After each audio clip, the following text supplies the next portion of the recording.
They are a product of Elpis, and so named for their birthplace. A happy accident born of the hands of a former researcher who loved beautiful blossoms. Unique for how they change color, to reflect the emotional state of those nearby. Though be it here or elsewhere, they are seldom seen in any hue save purest white. Reflect the emotional state, you say? By what means do they achieve this? In creation, there exists an energy wholly apart from ether, one driven by emotions. In like manner to how we manipulate ether, this flower is subject to the influence of said energy.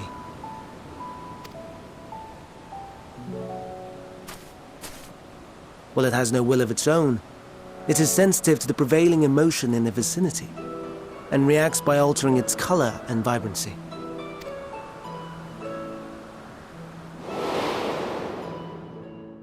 Akasha? It is one of the unseen energies defined by Harnish alchemical theory. Though a gross oversimplification, some describe it as an essence influenced by feeling.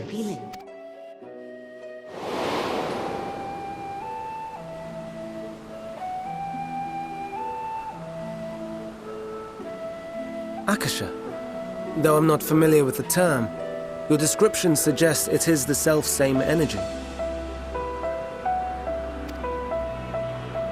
Dynamis, we call it.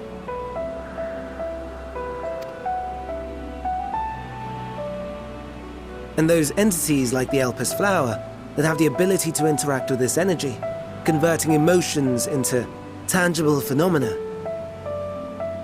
are Antelekis. That's me! That's me! An Enteleki! That you are, my dear. And no ordinary one at that, but the first possessed of free will.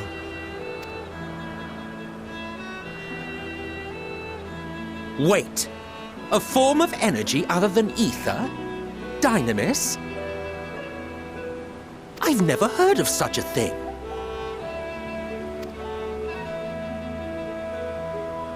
Hardly surprising. Dynamis cannot be seen, much less felt.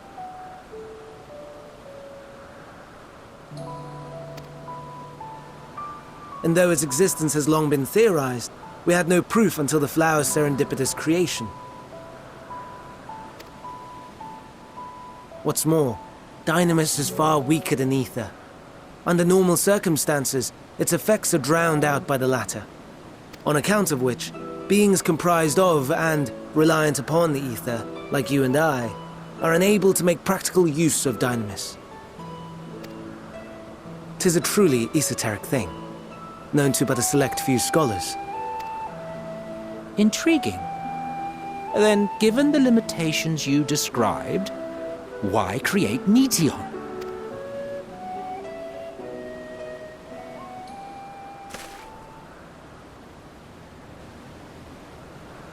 Our star, Aetheris, is especially rich in ether, so much so that its name is derived from it.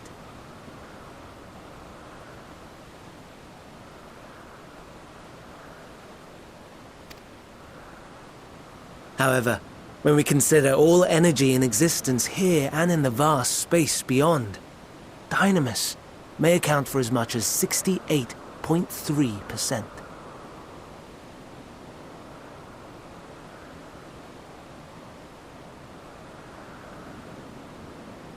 The more abundant form by far.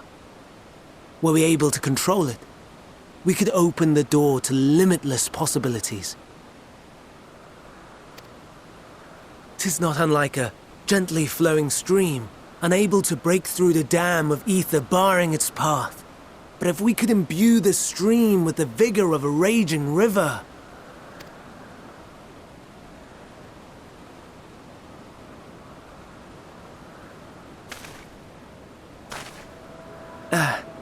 Not that I have such grand ambitions.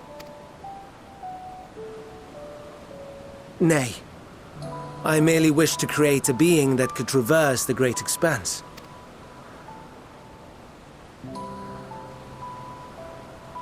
The relative scarcity of ether beyond the bounds of this star was a concern. And so, I looked to another source of energy by necessity.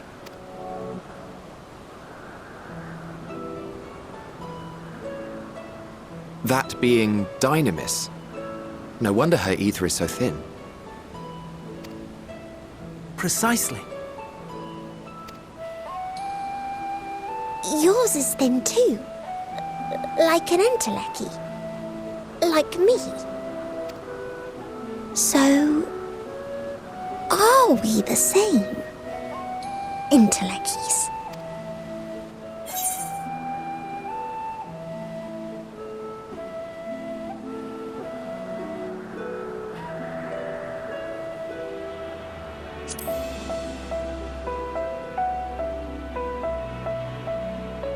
I think not. Your nature remains a mystery, but ere I reinforced you, you appeared to be little more than a common familiar, and a faded one at that. A deficit of ether alone does not an entelechy make. It would, however, make it easier for you to interact with Dynamis. And limited though its influence may be, this quality could prove the difference between victory and defeat. You'd do well not to underestimate it.